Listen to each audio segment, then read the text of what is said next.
The morning sun cast long shadows across the research station as James checked his equipment for the day's work. The small outpost, barely larger than a few shipping containers joined together, sat alone on the grassy plains of planet K-42. It wasn't much, but for the past 6 months, it had been home. James adjusted his breathing mask and stepped outside.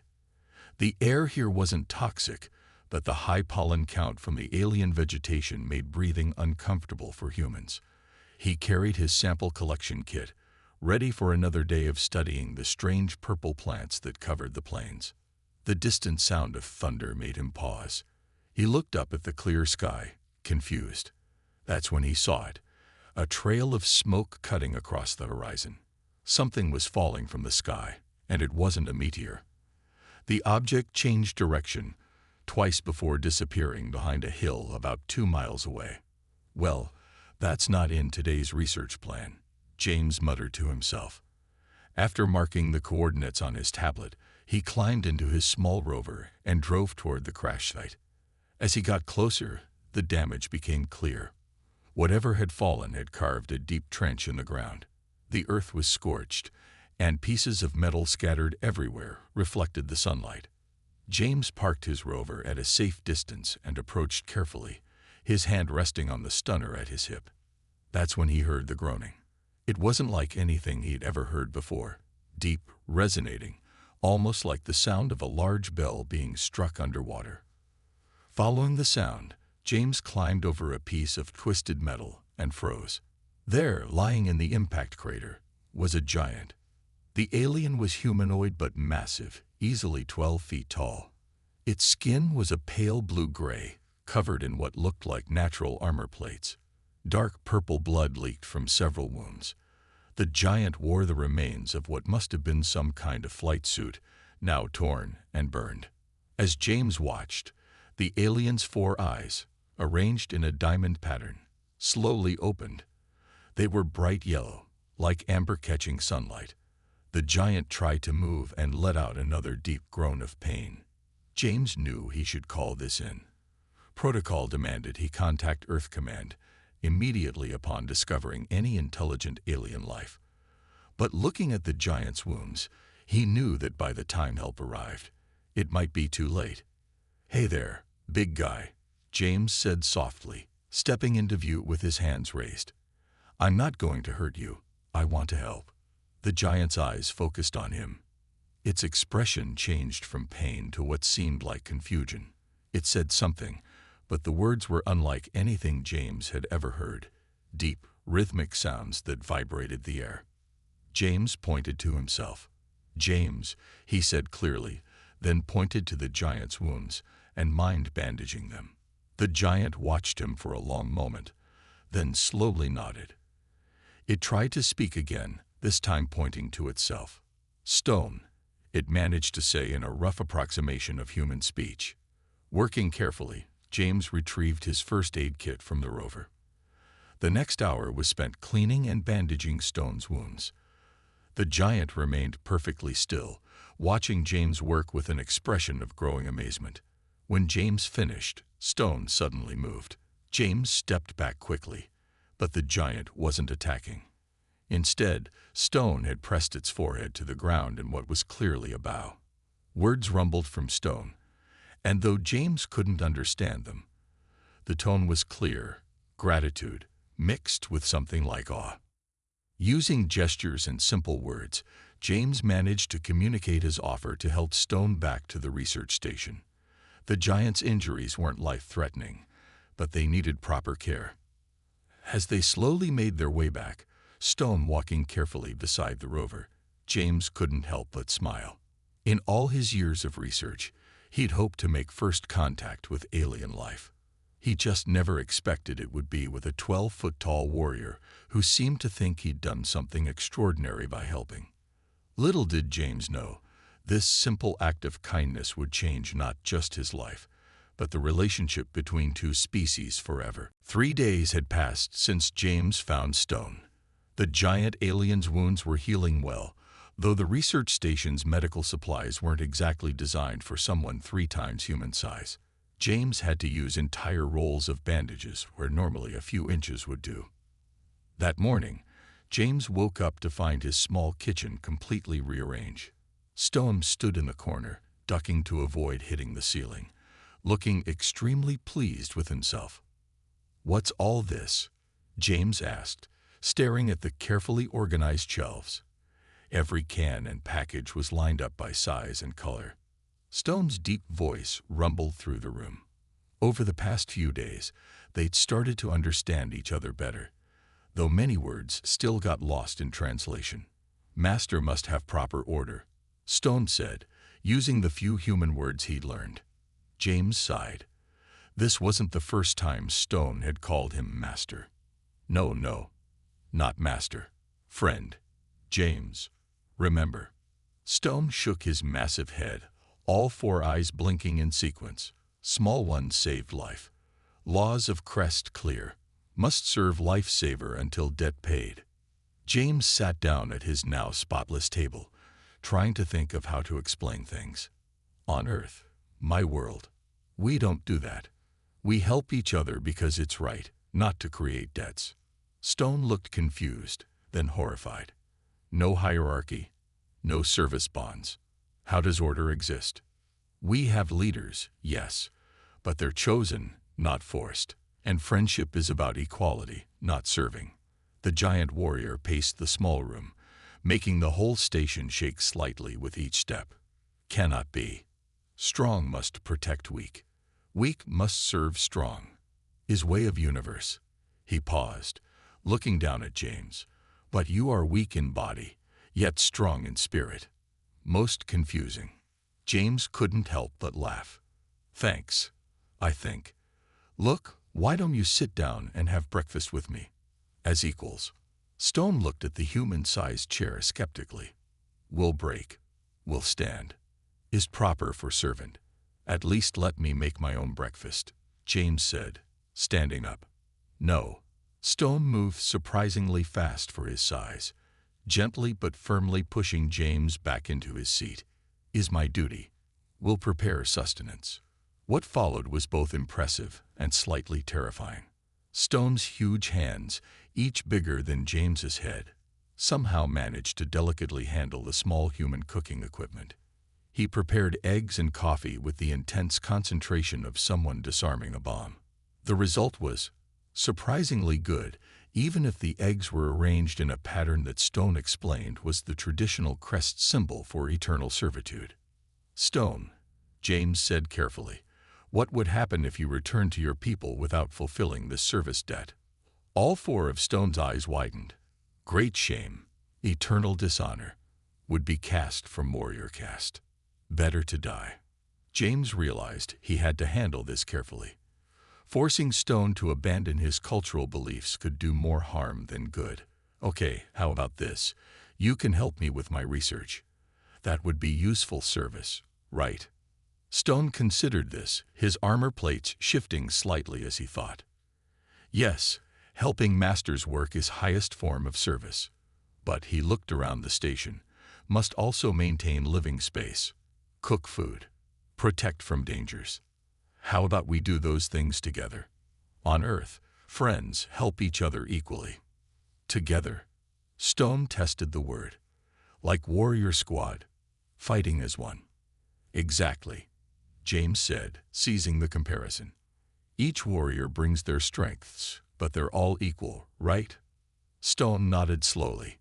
Squad bonds are sacred, equal in battle. But, he straightened proudly, still must serve life debt. Will be best servant friend. James opened his mouth to argue further, then closed it. Baby steps, he thought. At least servant friend was better than just servant. Fine, he said. But first rule of being the servant friend, stop rearranging my kitchen while I'm sleeping. Stone's expression was completely serious as he bowed his head. We'll only rearrange while Master is awake. James couldn't help but laugh.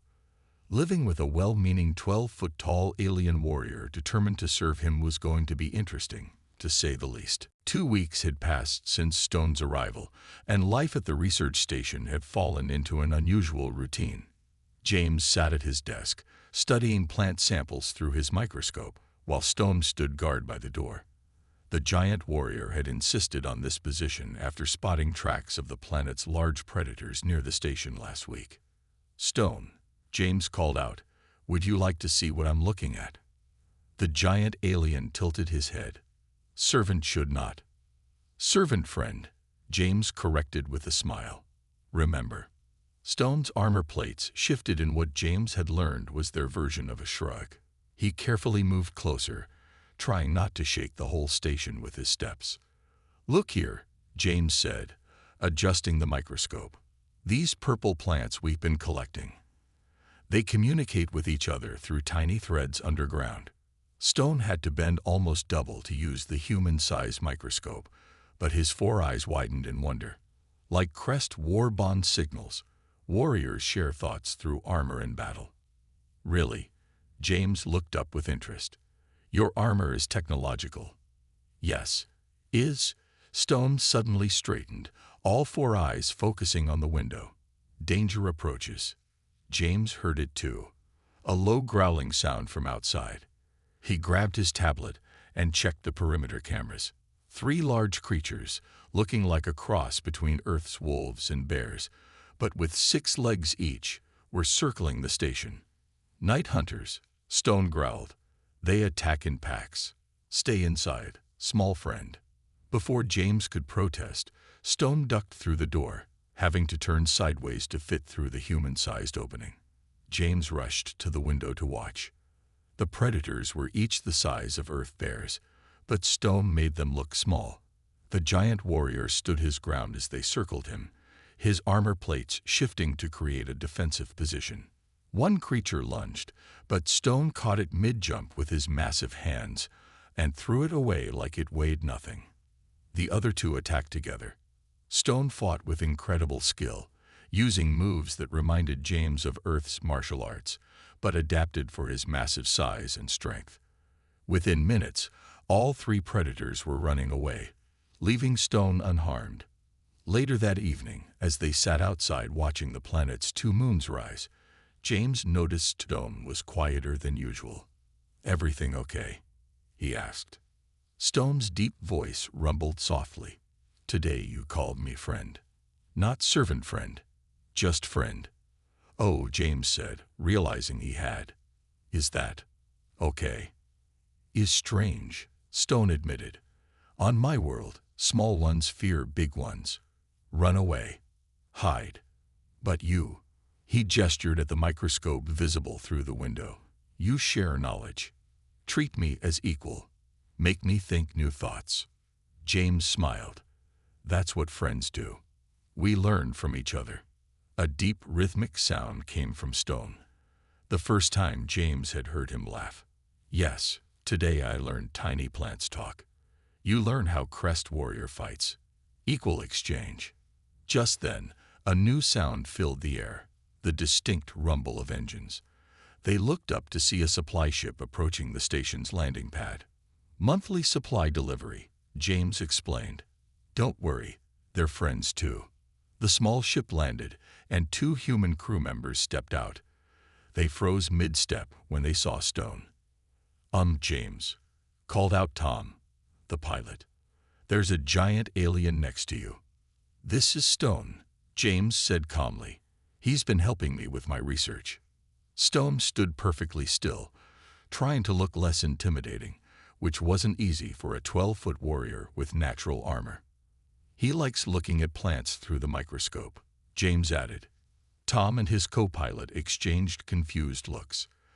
The idea of a giant alien warrior being interested in microscopic plants clearly wasn't what they'd expected. "I also protect," Stone rumbled proudly. No night hunters dare attack while Stone guards his friend. The way he said "friend" now, without any mention of serving, made James smile. Progress was being made, one small step at a time. The peaceful morning at the research station was shattered by a deep, resonating sound that made the ground shake.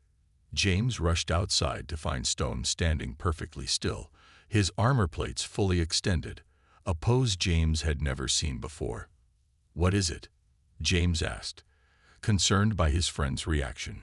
"Crest Warhorn," Stone said quietly. "Search party comes. They look for lost warrior." High above, 3 massive ships broke through the clouds. Each was at least 5 times larger than the human supply vessels. Their design was angular and aggressive, covered in the same kind of armor plates Stone wore. "They think you're dead?" James asked, watching the ships descend. Stone's 4 eyes blinked in sequence. A sign of worry. "Yes. No warrior of high rank ever bonds with smaller species. They will not understand." The ships landed in a triangle formation around the research station, their engines scorching the purple grass James had been studying. The ground shook as massive ramps lowered, and out marched 20 crest warriors, each as tall as Stone and wearing more elaborate armor. Their leader stepped forward, towering even over the other crest. His armor was decorated with deep red markings, and 6 eyes instead of 4 glowed from his face. "War Chief," Stone said, dropping to one knee.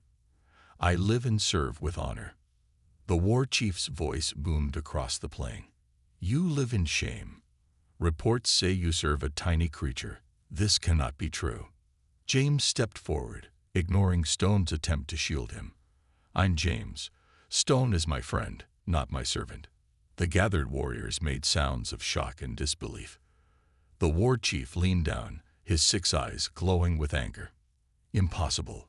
You are smaller than a warrior's hand. How dare you claim equality with a crest?" "Size isn't everything," James said firmly. "Stone and I have learned from each other.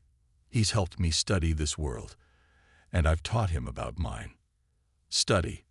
The war chief spat the word. "Warriors do not study. Warriors fight. Stone, you shame your rank. Return with us for reconditioning." Stone stood slowly, moving to stand beside James rather than in front of him.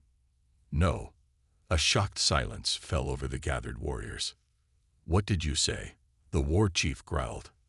"I said no," Stone repeated, his voice stronger. "James taught me that true strength is not just in muscle and armor. It is in mind and heart." The war chief roared in anger. "Then you are no longer crest. Seize him." 2 warriors stepped forward, but Stone didn't move. Instead, he did something that made all the crest gasp. He began removing his armor plates. "What are you doing?" James whispered. "Showing truth," Stone replied calmly. As the last armor plate fell, he stood bare-skinned before his people.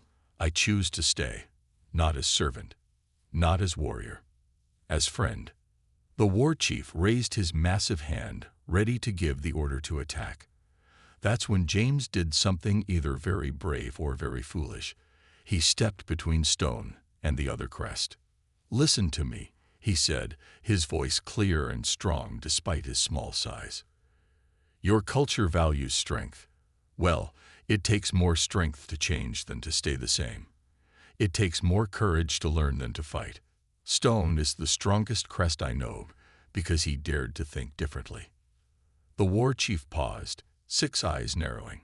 "You dare lecture warriors about strength?" "Yes," James said simply. "Because strength isn't just about who can hit hardest. It's about who can adapt and grow." Stone learned this. Maybe it's time the crest learned it too. A murmur ran through the gathered warriors. Some looked thoughtful, others confused. The war chief stood motionless, studying James with all 6 eyes.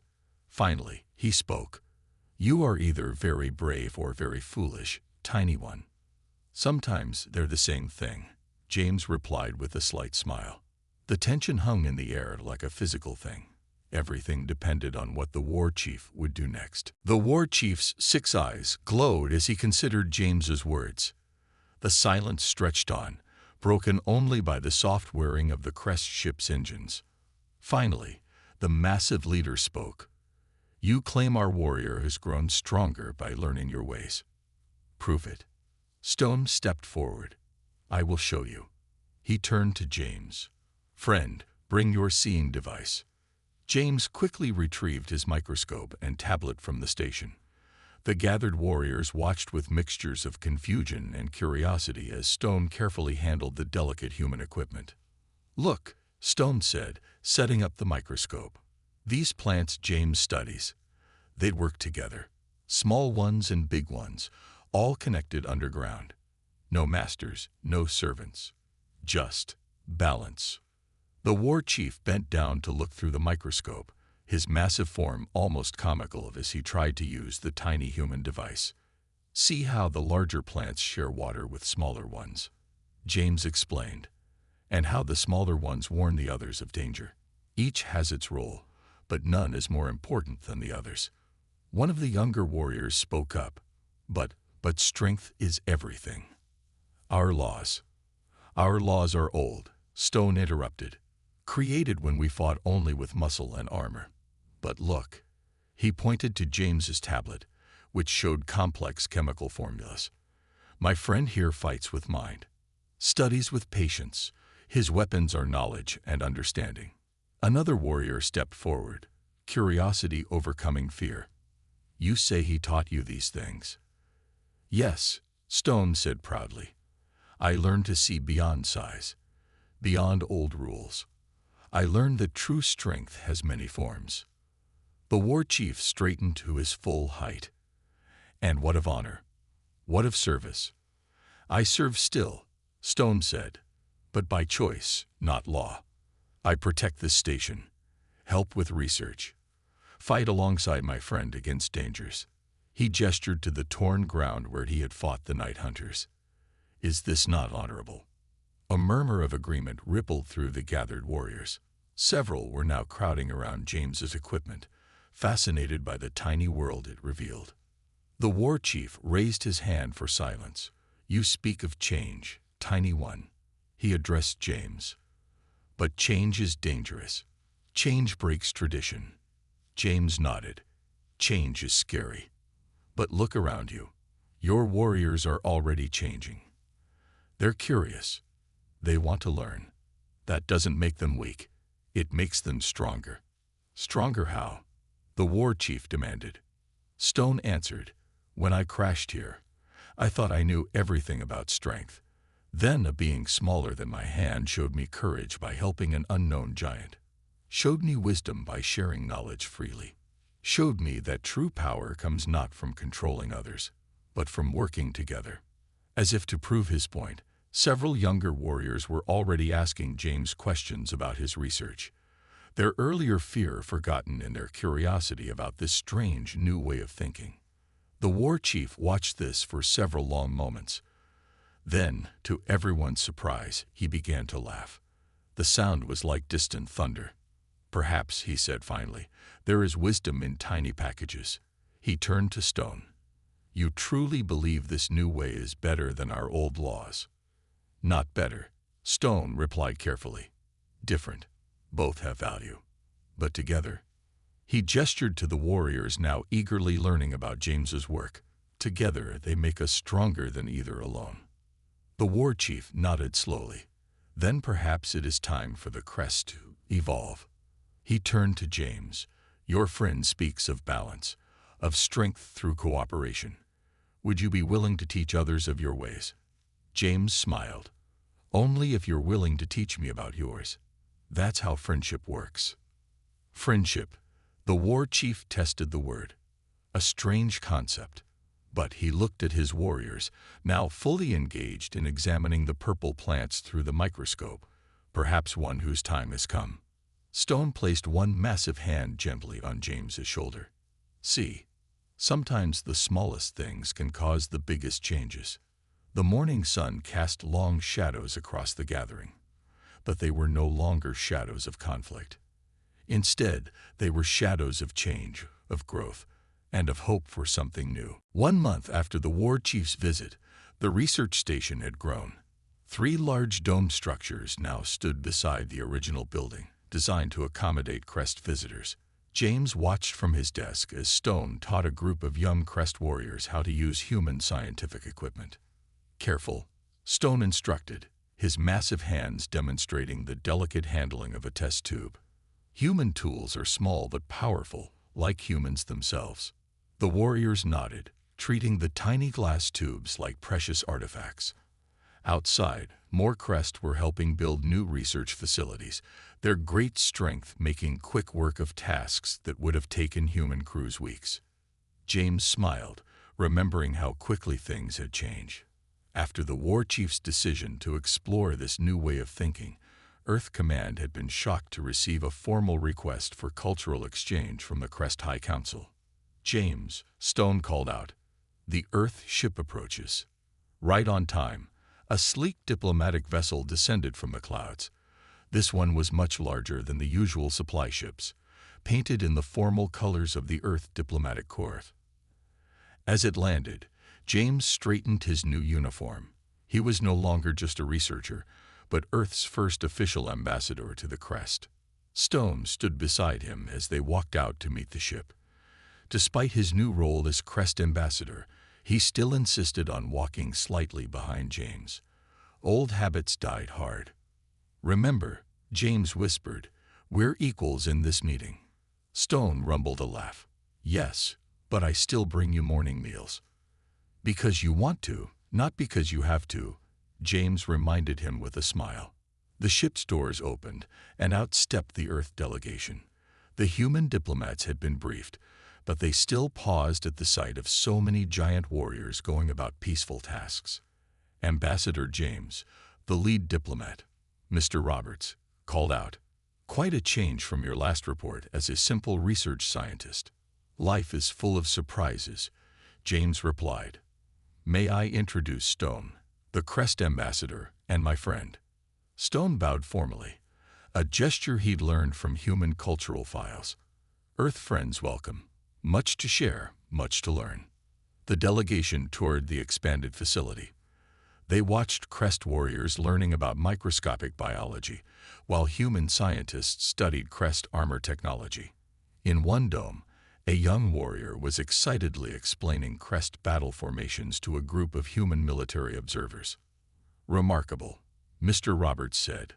"When we sent you here to study plants, we never expected you to revolutionize interspecies relations." James shook his head. "I didn't do it. Stone did. He was brave enough to question his entire culture's beliefs." "Not brave," Stone rumbled. "Had good teacher. Showed me that service can be friendship, that strength can be gentle." In the main conference room, humans sat in specially designed chairs that brought them up to Crest height.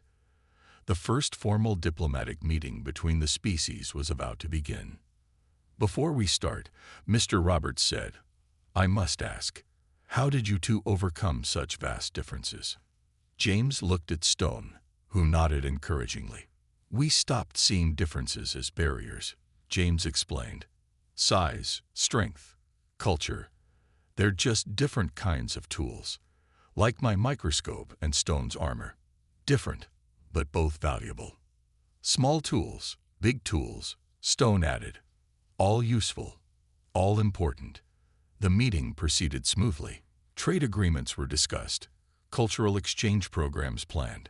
The Crest would share their advanced armor technology, while humans would help them develop their scientific understanding. Later that evening, as the two suns set, James and Stone sat outside the station, just like they used to. "Strange," Stone said. "Started as servant, became friend, now ambassador. Do you miss the old ways?" James asked. Stone thought for a moment. "Miss simplicity. Old ways were clear, big commands, small serves. New ways more complex." He looked down at James. "But better. Like morning meal. Tastes better when made for friend, not master." James laughed. "You're still determined to keep making my breakfast, aren't you?" "Of course," Stone rumbled. "Is tradition now, not duty." As they watched the stars appear, both reflected on how far they'd come. From a crashed ship and a simple act of kindness had grown something that would change both their worlds forever. 1 year had passed since the first diplomatic meeting between humans and the Crest. The research station, once a lonely outpost on a distant planet, had grown into a thriving center of interspecies cooperation. Gardens of purple plants now grew in organized plots, studied by both human scientists and crest warriors alike. James stood at the window of his office, watching a group of young crest warriors practicing what they called micro-control, learning to handle tiny human objects without breaking them. It was now a required skill for all crest warriors, taught alongside their traditional combat training. "Morning meal, friend," Stone's deep voice rumbled as he ducked through the specially designed door. He carried a tray of breakfast carefully in his massive hands, a skill he had perfected over the past year. Still keeping up that tradition, James smiled, turning from the window. "Always," Stone replied, setting down the tray with perfect precision. "Is best part of day." They ate together, something that would have been unthinkable in the old crest culture. Through the window, they could see more ships arriving, both human and crest, bringing new researchers and warriors eager to learn from each other. "War Chief arrives today," Stone mentioned, carefully sipping from a human-sized coffee cup he held between two giant fingers. "Wants to see new training program." The War Chief had become one of the strongest supporters of change in crest society. His six-eyed gaze, once fierce and commanding, now often showed curiosity and interest in human ways. Later that day, the War Chief's ship landed, but instead of marching out with guards, he walked out alone, and to everyone's surprise, he was carrying something small and delicate, a microscope. "My own research tool," he announced proudly to James and Stone. "Had it made to crest size. Been studying those talking plants you showed us." James tried to hide his amusement at seeing the mighty War Chief so excited about microscopic plant life. "Found anything interesting?" "Yes, plants share resources, like crest warriors now share knowledge with humans. Natural world knew answer all along, strength through cooperation." Stone nodded approvingly. Much has changed in one cycle around suns. Indeed, the War Chief agreed. Young warriors now asked to study science alongside combat. Some humans learn our battle forms. All grow stronger together. They toured the facility, showing the War Chief the latest developments. In one dome, human engineers worked with crest warriors to design new tools that both species could use. In another, a crest elder was teaching human children about their culture's history, his massive form gentle and patient with the tiny students. "Remember when you first found me?" Stone asked James as they walked. "Thought I had to be your slave to repay life debt." James laughed. "And now?" "Now understand true meaning of service," Stone said thoughtfully. "Not about being slave or master, about choosing to help each other grow." The War Chief's voice rumbled in agreement. "Old ways taught us size equals strength. New ways teach us strength has many forms." They reached the original research station, still standing among the newer buildings. James had kept it unchanged, a reminder of where everything started. "Still make your morning meals," Stone said proudly. "But now because want to, not must to." "And I still let you," James replied with a smile, "because that's what friends do, accept each other's ways of showing care." The War Chief looked at the small station, then at the thriving complex around it. From tiny seed, mighty forest grows. From small act of kindness, two worlds change. As the day ended, James and Stone sat in their usual spot outside the station. The setting suns painted the sky in beautiful colors, while both human and crest ships moved peacefully through the air above. "You know," James said, "when I was assigned to study plants on a distant planet, I never expected to help change an entire civilization." Stone's laugh rumbled like distant thunder. "And when I crashed here, never expected tiny human would change my whole world." He looked down at his friend. "Tomorrow's morning meal will be special, found way to make pancakes crest size." James groaned, but smiled. Some things would never change, and that was perfectly fine. After all, true friendship wasn't about changing everything. It was about accepting differences, growing together, and sometimes letting your giant alien friend make you breakfast every single day.